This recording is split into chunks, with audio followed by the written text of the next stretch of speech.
Welcome to episode 2 of the Centregreat Podcast, the series where we go beyond the projects, beyond the hard hats, and into the personal journeys of the people who make Centregreat and our sister companies what they are today. In episode 1, we met Lloyd Allen from our Centregreat Rail division. His story of service, resilience, and transition into the rail industry struck a chord with listeners across the country, and we're proud to say that since the episode aired, Lloyd went on to win the Bronze Award at the Welsh Veterans Awards. A huge congratulations to Lloyd from all of us at Centregreat. Today, in episode 2, we're bringing you another remarkable story. This episode focuses on Ken Evans, now Operations Director at ERH Communications, our sister company, takes us on a journey that begins high in the hills of mid-Wales. Raised on a working hill farm, Ken's early life was shaped by the land, the livestock, and the rhythms of rural life.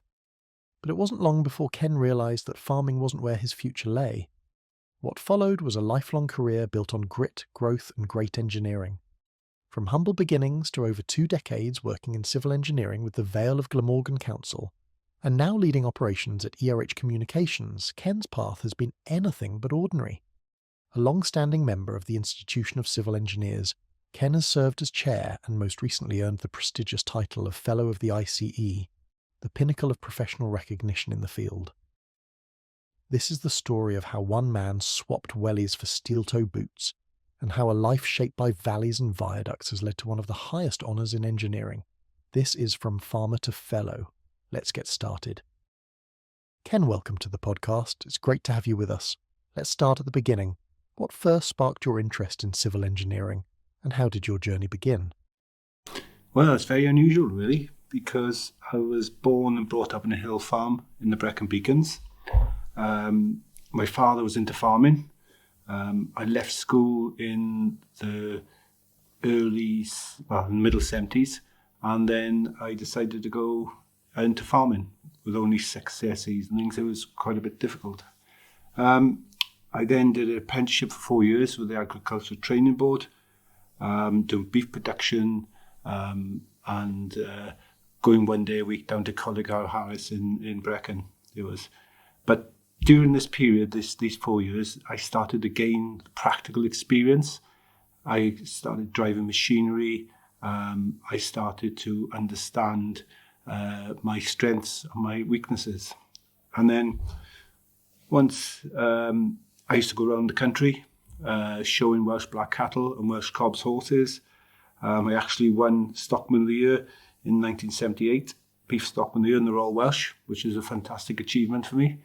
And then I decided, after 4 years, my apprenticeship finished, a lot of my friends were doing other things. I thought, I'll try something new. So a job came up with Powys County Council, working in the Highways Department. So I thought I'll explore that. One thing I was really interested in was it was less hours, because there was a lot of hours in farming, and you're very, very committed.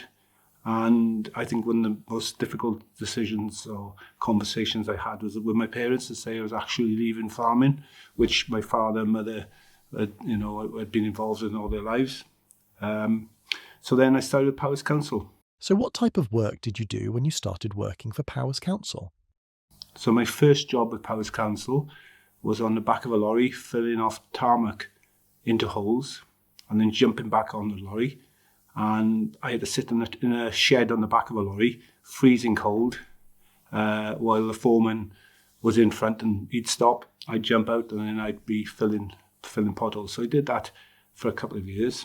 And then they realised then, I'd been an ex-farm boy, I was really into machinery.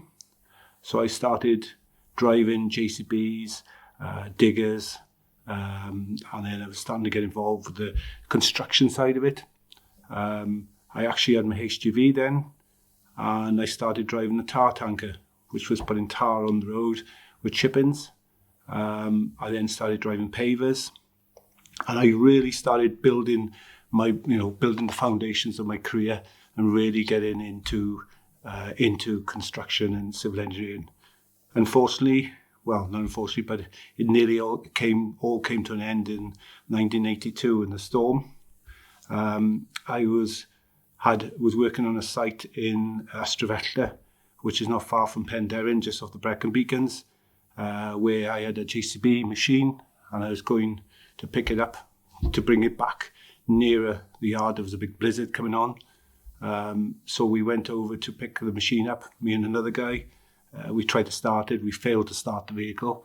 So we decided to come back, and unfortunately on the Brecon beacons between Penderyn and the reservoirs on top of the Brecon beacons, the Land Rover turned into a ditch. And that was one of the darkest days of my life. I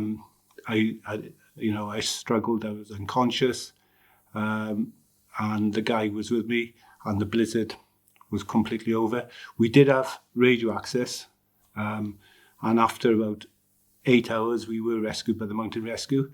But by then, I was in quite a bad state.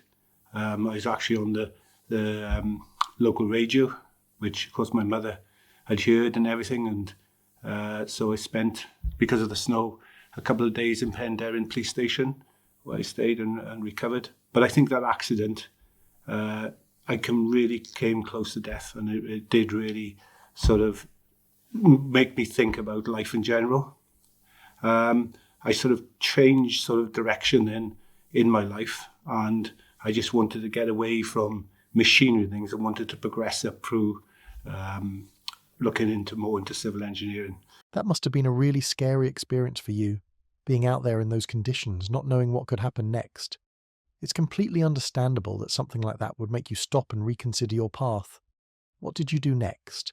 So during the rest of the years I was with Powers Council, I became involved with the paver, and then I started to operate it. So I became involved with levels and everything like that.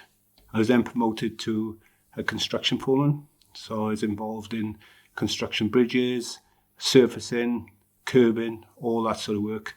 And by now I'd got a really good, sound, practical base.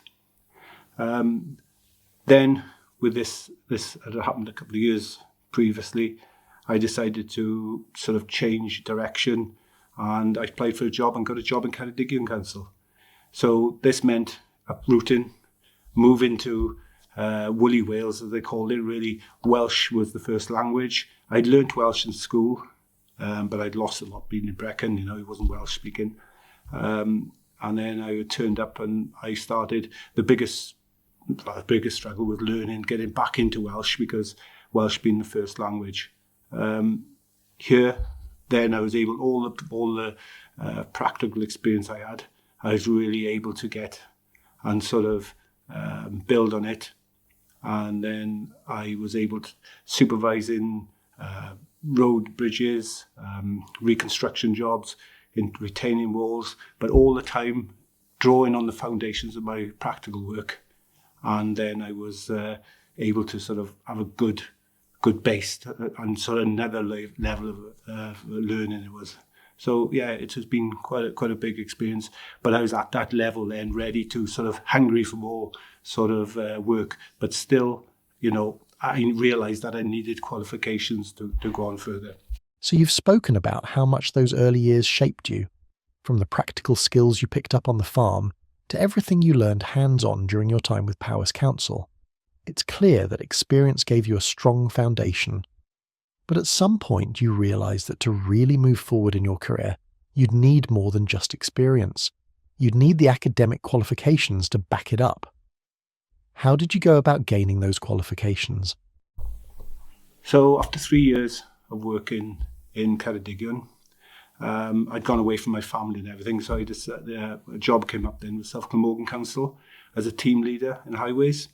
So I decided to join that, which was completely different from rural Ceredigion. I was into the capital city Wales. And then when I moved to Cardiff, I was looking after a small team, and they just introduced a digital data collection unit for collecting highway inspectors, defects for highway inspectors. So I was part of a small team of 6.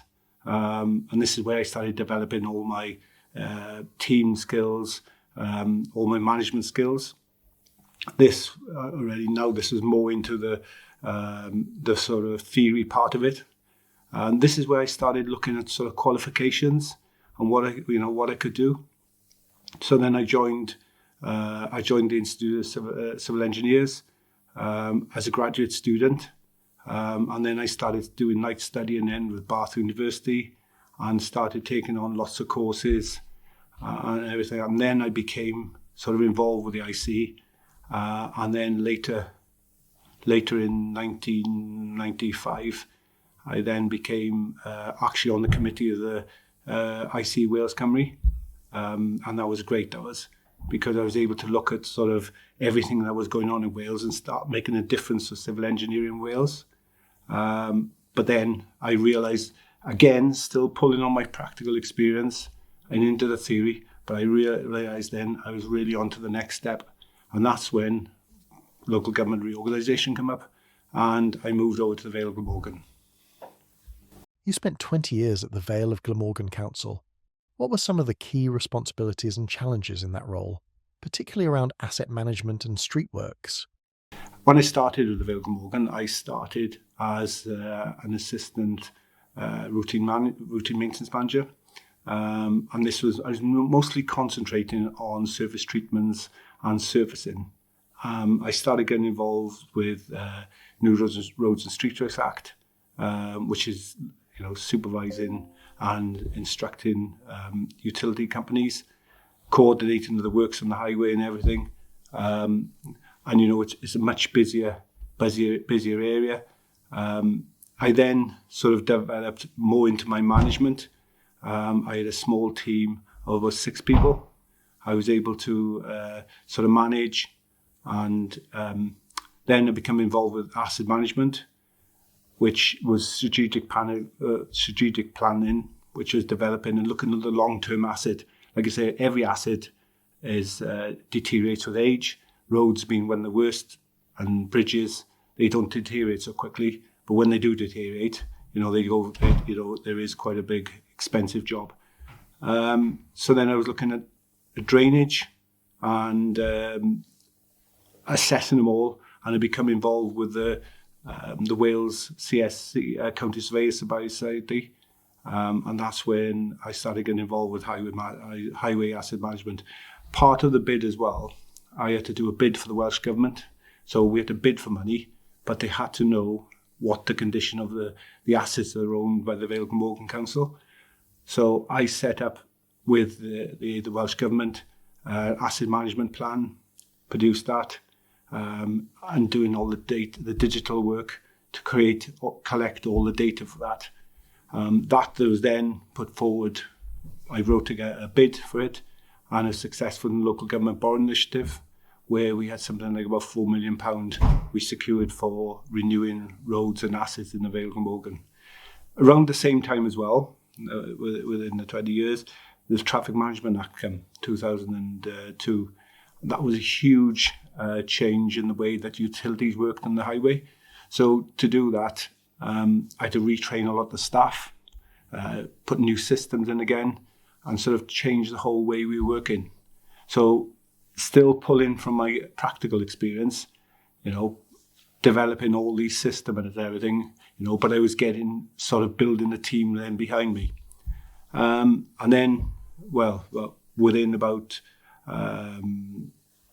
the last 10, 15 years into it, the routine manager, highway maintenance manager was retired, and then I took over his job.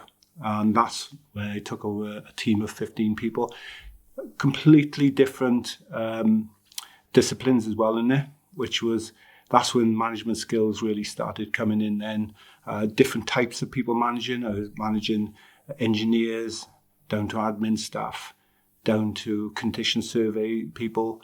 So I was learning all this business of management, and that really paid, a lot of help to where it was. But there was some good things, I did in the Vale of Glamorgan. The main thing was to keep the highway safe for the travelling public. That was the main brief of what I had to do. And it did really come, it was a good stepping stone. But again, in my background with my professional life, I was starting to develop, and that's why I went for my corporate engineer status. I was one of the first in Wales to go for the technical report route because I didn't have the qualifications to do it. to get incorporated, I had to go a very different route. And it was brand new in the UK, really, and I was one of the first in Wales to do it. And it was a lot of hard work, but I did do it. And I went up to number 1 Great George Street in Westminster to get my award for it. And it was a really proud moment. And I remember doing it, getting it, and I thought, it's a bit like getting drunk. You're never going to do it again. You're never going to do anything like that again. And then I decided to go for chartership. And when I was in the Vale of Glamorgan, I then, after about 5-6 years I became chartered the same way, which was a lot more work. But that, I did achieve a lot in the Vale of Glamorgan, and personally as well. And I think I shaped a lot of the way it went as well, strategically as well. So that was really good. You've just shared how your time at the Vale of Glamorgan Council helped shape you, not just in terms of your technical knowledge, but also in developing your leadership and management skills. But after more than 2 decades in the public sector, you made a big decision to step into the private sector with ERH Communications. That kind of move can be a real shift in pace and culture. What did that transition look like for you? And what lessons from your time in local government did you find yourself carrying into your new role? So I'd been in the Vale of Glamorgan for 20 years, and there was lots of cuts being implemented, and I was getting not bored, but I needed a new challenge. And Jerome Mathias, I was quite friendly with him, and he realised that I was a bit sort of not firing all 4 cylinders, as I say. So we started to discuss, and it was about a year, over a period of a year, been discussing and talking, and he was on, come and work for me in the private industry. And I said, oh, no, I'm going to stay with local government. And he said, look, lots of challenges I can give you, lots of opportunities. And like I say, after a year, I sort of give in, and there was, I turned up as operational manager with, operational director, with ERH. One of the biggest shocks I had, well, not shocks, but the differences I saw was the culture shift. Like I say, in the public sector, a lot of it is managing money. You're looking at budgets, you're dealing with the general public and everything like that. So it was sort of a slow sort of pace area. So once I went to private industry, I noticed that it was much quicker. Decisions were made much quicker. It was much more efficient as well, and I didn't realise you got to make a profit. And where they had you had the customer, it was client satisfaction. And sort of when you were in local government and you're looking at the public, perhaps if it didn't work out much with the public, all right, you move on. All right, they're not happy with the service or something like that, you move on to something else. But with a private one, you've got to look after the client. And it's very important. That's where you get the commercial part of it from as well, and that's where client relationship is very important in private industry. Dealing with them, and dealing with their expectations as well. It was very similar to the public ones, but it's on a different angle. I think it brings a lot of knowledge as well to the private industry with my background of systems, processes. I'm very system and process driven, being local government. I used to deal a lot with politicians, and I think a lot, of course, I can see now going into private, what we were trying, we were always blaming the contractor when I was in the local authority. And now when they complain about the local authority, my colleagues and I say, well, this is the way it works. So it's not, I can see both sides of it. But it's definitely much quicker on the private one than the public sector. Don't get me wrong. I had lots of really good times in the public one, and I wouldn't change the way I've done my career that way anyway. But no, that's a difference, yeah. Can you give us a feel for what a typical day or week looks like in your role? One of the first things I do, I get in the morning into the office, is to check really if I haven't had any calls tonight, to check what happened over the night. Most of our work is done overnight. Whether it be TM or highways. So I sort of have a briefing with the supervisor and operational managers to see what went wrong in the night, or not even what wrong, but what happened. There's usually some sort of incidents or a problem overnight. So that's one of the first things I do, and the main thing as well is to make sure everything was safe. I tend to do a lot of dealing with clients as well, because we got to have a work pipeline, so we for commercials, that part of it. The other thing, and one of the other things that I ensure as well, is it's all about people, and it's exactly the same when I was in local government as well. You've got to work as a team, and you've got to have people to do that, and to make sure that everybody is all okay and they're happy, and that's one of my main things. The other thing I'm very keen on, and is very important as well, is the health and safety. I ensure that all audits are done outside, safety audits and everything, to ensure that the work we do is all safely done. And there's no, if there's any issues, we address it. All the RAMs are in place and everything. And then a lot of it is engaging with the whole team. Ensuring what's going on. They're happy with what they're doing. Like, the one thing I learned about people being in this job is nobody's the same. Perhaps you might get somebody who's very, very keen, and somebody who just needs a bit of an arm around them and sort of an encouragement. But we're all aiming for the total goal of achieving what we want to do. And when you're doing this, you've got to bring everybody with you. So, and the other thing about, you've got to treat everybody the same. There's no favoritism or anything. You've got to be impartial. But no, it's and the other thing is having the vision as well of what, where you want to go. Like, so I sort of have a couple of strategic days to see, what sort of pipelines. If we win this job, can this job go on to it?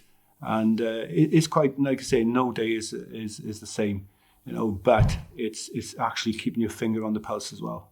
What are some of the biggest changes you've seen in the industry during your career, from highways and lighting to cost and project management? Some of the biggest changes I've seen is actually digital changes. Like, say, asset management. When I first started, there were spreadsheets everywhere, but now it's all digital. So you collect it with the data capture units, and they get plugged into the system, and they do these wonderful databases. And they're accurate as well, they're readable, and they're accountable. As far as street lighting is concerned, I was part of the street lighting, used to come under my watch in the Vale of Glamorgan, and the change to LED lighting as well. That was a really big change I could see. And about, one of the cost savings as well for energy, I was heavily involved with the switching off of lights as well, which is quite a challenge when I was there. We used to switch them off between 12 and 5 to save energy. That was quite a change. And I noticed now carbon reduction. That's a really big on the agenda. We used to do recycling and things, but not on the scale of what we're doing now for carbon. We look at all types of materials, carbon materials and everything, low carbon materials. And looking to see as well about the life cycle of all the materials and things. We didn't look at them when we were sort of things, but it's there is, over the period, you don't notice it now, but when you look back, you can see there has been some huge. But digitization is definitely a big change. Yeah. As someone who's chaired the Institution of Civil Engineers and is now a fellow, what impact has the ICE had on your professional development and the wider industry? Oh, massive change. I became chair, which is a huge honour. It was 3 years in the making. A lot of people, one particular person, Keith Jones, who really drove on me to go for it and voted me, a lot of support as well. And my leadership growth really did expand. Chairing I chaired quite a few groups, 7 or 8 groups on a monthly basis. And there's some fantastic young people coming up through the system. Public speaking as well, that's what I learned, and as well. And the other thing as well, talking to all different types of people. I used to talk to graduates, talk to fellows and everything like that, but you'd have this, like you say, I opened a railway station. Was a wonderful experience that was. But the other thing as well, continuously learning. I was learning all the time. Like I remember chairing the ground group, group, and they were looking at tips. It was fascinating, about coal tips, about how they were dealing with it. And the other one, I was dealing with the inclusion group, sort of chairing that, and that was, wonderful. And some of the ideas and things they brought out was really good. The other thing as well was shaping a policy. When I was chair, it was the time of the COVID, and Teams had just come on there. And one of my themes was connecting Wales, and it was really good, really, because before we used to be based in South Wales, and we never used to go up to North Wales. But with Teams, every month I was able to have a all Wales meeting with something like about 40 or 50 people from all these different groups, Swansea and everything, and we'd all be in Teams. And it was great, because before I never had that connection. Well, nobody in the ICE chair had that connection, and I think that brought everybody together. And I think looking at management and everything, that's what you've got to do, is bring everybody together. That you've got to go together. You're stronger as one you are. And the other thing as well was mentorship, mentoring people. I love mentoring people, especially young people, to see them develop, to see them come on and everything. And that's come from the IC, and I'm bringing that into Centregreat and to ERH, is to mentor. I mentor, I've got about 5 people on in my portal now, which I mentor, which is fantastic, and it's lovely to see these people develop, and especially the apprenticeships. It's great. Looking back over your career, is there a particular project or initiative you're most proud of? Yes, there is. I worked for the Vale of Glamorgan. When I worked for the Vale of Glamorgan, we had this thing called the Big Phil. It's really strange, really. I always think of All Fools and Horses, because we had this character, and he was a big guy, he was, and he was known as, he was Big Phil, because filling potholes, and his name was Phil, but his name was actually Dave. So he was, so we used to do all these photo shoots, and we used to wheel him around the Vale of Glamorgan, and he was the Big Phil. So what we used to do, we set up this database. I work very closely with the council marketing officer, and we set this database. So if you wanted to report potholes, so we'd go to an area every month we'd go to a different area. So then we'd block it all off, all the other areas, so there'd be just the area. And if you wanted to report potholes, you'd report them on this plan.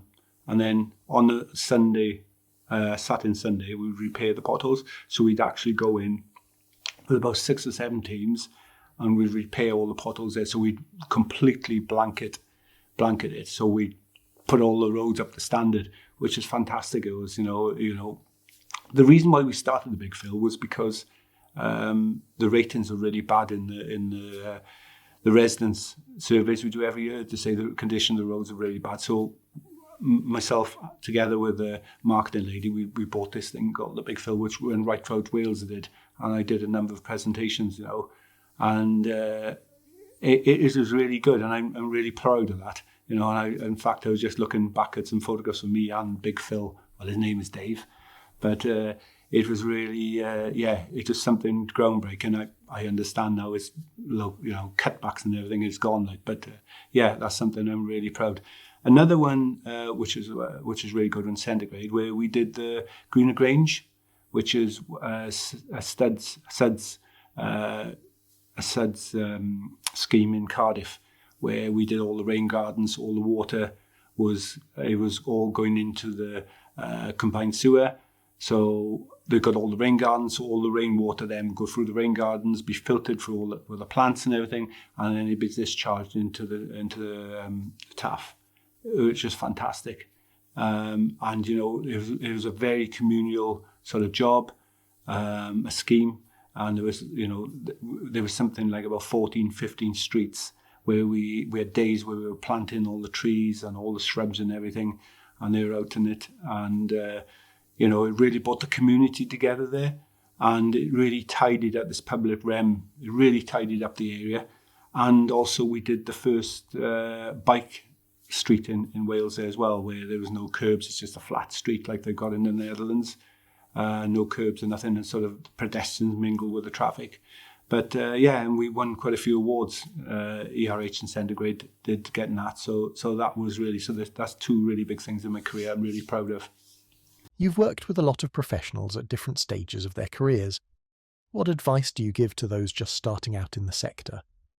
Yeah, one of the main things, which I learned as well, is ask questions. You can never ask too many questions. In fact, I'm dreadful for it. I recently went to the doctors and he was saying about something. I was asking, well, why is that? Why is that? And I said, I'm sorry, I'm a civil engineer. That's why I keep asking questions. And that's what you've got to do, is ask questions all the time. And a bit like, and the other thing as well, a bit like I did, was get your foundations built, get your practical stuff, get everything built, everything, take a couple of years to sort of start at the bottom and work up and sort of understand how everything works around you and everything, all the civil engineering bits and everything works. And you can't learn enough of being outside and the site experience. You can pick a lot up with books. Yeah, great. All right, maybe I didn't have my qualifications leaving school, but now I'm a fellow, which is one of the top qualifications in the world for civil engineering. And it's that's where I learned from site. And the other thing as well is communication skills. I can talk to a minister, which I have done in the Welsh Government. I spoke to the Transport Minister when I was chair of the IC, and yet I can speak to somebody filling a pothole or picking litter up. And that's how I can change. I got no hairs of grace against me, and that's why perhaps that's how I got on well with the IC when I was chair, because I treat everybody the same. And the other thing as well, what I did as well, is I sort of had a couple of mentors which I sort of looked up to in the industry, and still now today, I got a couple of people who I have a lot of respect for, and I try and sort of catch onto their shirt tails really, and try and learn what they do, and I can put that into the practice how I can do it. And that's most important. But it's all about you, and it's you can never learn too much, listening and things. For anyone aiming to move into leadership roles like yours, what qualities make someone stand out? Number one and top would be communication skills. Is talking to people, looking at how they. I always try and put people before me. If somebody in the team isn't, you could see there's somebody, he's not particularly, or she isn't particularly happy or anything. I always ask, oh, you okay, or something like that. And you've got to know your staff. You've got to look at your staff and things. And I think that's very, very important. Number one is people. And the other thing as well is I look at the bigger picture. Like some people just look at just one thing, but I just look at the whole operation. If we do this, is it going to affect? How's it going to affect the other part of the business? So I look at the whole sort of the whole strategic thinking. The other thing as well, accountability. That if you take a responsibility, if you do something, you decide, you take responsibility, and that's very important to me. That you're accountable for everybody really. If you're doing something, you're accountable for it. Don't say, oh, it's nothing to do with me, but you are accountable for it. What's something outside of work, maybe a hobby or interest, that helps keep you balanced and motivated? Many years ago, well, it wasn't that many years ago, I was a triathlete. So I used to do triathlons. And then I did man versus horse. And I was really into marathon running. But one of the most, I still keep fit. And that's one thing I've done since my farming days. I get up at 5 o'clock every morning, whether it be Christmas Day, like this morning I was up at 5 o'clock, and by 5:15 I'm out walking. I always do half an hour walk before coming to work, and then I walk at night as well. And I think when I have, I put my earbuds in and things like that, and I think it's sort of, you listen to music and you walk in and you look in the countryside and everything, and I think that's very, very important, that I try and get that work home basis of it. But I love going to. I'm getting older now, but I do go to the gym every weekend. But again, I'm up at 5 o'clock and I go to a 24-hour gym, and I'm there by perhaps 5, 5:45. and then I have a cup of coffee. I love a latte or something like that, and sit in the car. And it's just those sort of chill hours of a couple of hours in the morning. I call them golden hours, and that's what really helps me. That you've got to break away from from what you're doing, have something completely changed. And I go out with my friends a lot, and they had nothing to do with civil engineering. So it's nice not to talk shop, as you can say. And finally, if you could sum up your approach to leadership and teamwork in one sentence, what would it be? I would say lead with purpose, listen, and when you're doing work, bring your team along with you, and that's how you can deliver infrastructure that is fit for purpose for many years. And that's very important. I know that whatever you're doing is listening and bring your team along with you. Thank you, Ken, for sharing your journey with us, from the Welsh mountainside to the heart of civil engineering, and now to your role as Operations Director at ERH Communications. Your story is a powerful reminder that no path is ever linear, and that both practical experience and lifelong learning have a place in building a meaningful career. We hope that hearing your story will inspire those just starting out, and those already working within construction and engineering, to keep growing, keep learning, and keep pushing for excellence. Thanks for listening to the Centregreat Podcast. We'll see you next time.